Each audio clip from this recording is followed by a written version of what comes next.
नमस्कार दोस्तों।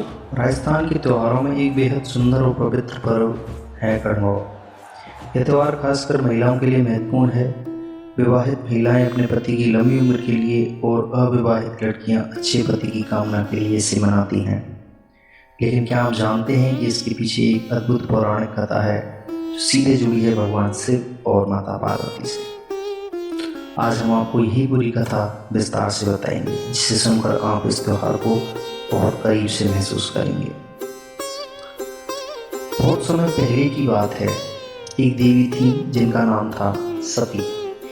वे राजा दक्ष की पुत्री थी और भगवान शिव से अत्यंत प्रेम करती थी। लेकिन राजा दक्ष को भगवान शिव बिल्कुल पसंद नहीं थे। उन्हें लगता था शिव एक साधु है जो शमशान में रहते हैं, शरीर पर भस्म लगाते हैं और संसार के भौतिक सुखों से दूर रहते हैं। एक दिन राजा दक्ष ने एक बहुत बड़ा यज्ञ किया, जिसे दक्ष यज्ञ कहा जाता है। उन्होंने जानबूझकर भगवान शिव और सती को आमंत्रित नहीं किया। सती अपने पिता के यज्ञ में गई, लेकिन उन्होंने यह देखा कि उनके पति का अपमान किया जा रहा है। दुख और क्रोध से भरकर सती ने स्वयं को उन्हीं में समर्पित कर दिया। जब भगवान शिव को यह खबर मिली तो उनके क्रोध अत्यंत प्रचंड हो गया। उन्होंने अपने केस से एक योद्धा वीरभद्र उत्पन्न किया और यज्ञ स्थल को नष्ट कर दिया।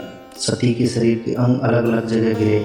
जहाँ जहाँ अंग गिरे वहाँ बने शक्तिपीठ, जो आज भी पवित्र तीर्थ स्थल माने जाते हैं। पार्वती का जन्म और बालिका। सती का पुनर्जन्म हुआ हिमालय पर्वत पर। वे जन्मी माता मीना और हिमवन के घर। उनका नाम रखा गया पार्वती। बचपन से ही पार्वती भगवान शिव को अपना पति मानती थी। उनका मन केवल शिव की ओर था। उन्होंने ठान लिया था कि वे किसी और से विवाह नहीं करेंगी। देवता भी देख रहे थे कि यह बालिका अद्भुत भक्ति और दृढ़ निश्चय वाली है। वे जानते थे कि यह माता पार्वती है जो भविष्य में भगवान शिव की संगिनी बनेगी। पार्वती की तपस्या। जैसे जैसे वे बड़ी हुई, उन्होंने भगवान शिव को पाने के लिए कठोर तपस्या शुरू की। पार्वती जंगल में रहने लगी। कई वर्षों तक उन्होंने फल और पत्तों पर जीवन व्यतीत किया।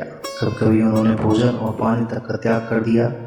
उनकी भक्ति और तपस्या इतनी प्रबल थी कि सभी देवता चकित हो गए। अंततः भगवान शिव उनकी तपस्या से प्रसन्न हुए, लेकिन वे पार्वती की भक्ति की परीक्षा लेना चाहते थे। भगवान शिव ने साधु का रूप धारण किया और पार्वती के पास आए। साधु ने कहा, तुम जिस शिव से विवाह करना चाहती हो वे संसार के अजीब साधु हैं। उनके पास कोई घर नहीं है, कोई धन नहीं है, वे शमशान में रहते हैं। पार्वती ने दृढ़ता से उत्तर दिया, भगवान शिव संसार के सबसे महान देव हैं, मैं उनसे ही विवाह करूंगी। यह सुनकर शिव प्रसन्न हुए और उन्होंने पार्वती को अपना असली रूप आशीर्वाद दिया। फिर हुआ भगवान शिव और माता पार्वती का भव्य विवाह। यह विवाह कैलाश पर्वत पर संपन्न हुआ। सभी देवता, ऋषि और गंधर्व उपस्थित थे। विवाह का माहौल अत्यंत दिव्य और भव्य था। फूलों और रोशनी से पूरा कैलाश झिलमिला उठा। यही विवाह में सिखाता है कि सच्चा प्रेम, समर्पण और भक्ति जीवन में सबसे बड़ी शक्ति है।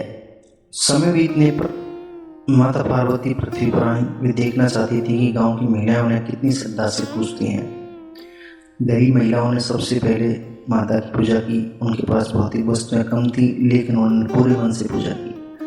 माता पार्वती उनकी भक्ति देखकर प्रसन्न हुई। उन्होंने कहा, जो भी स्त्री सच्चे मन से मेरी पूजा करेगी उसका वैवाहिक जीवन सुखी रहेगा और उसके पति की आयु लंबी होगी। यहीं से महिलाओं ने गौरी ईश्वर की पूजा शुरू की। इसी परंपरा के कारण आज गणगौर का पर्व मनाया जाता है।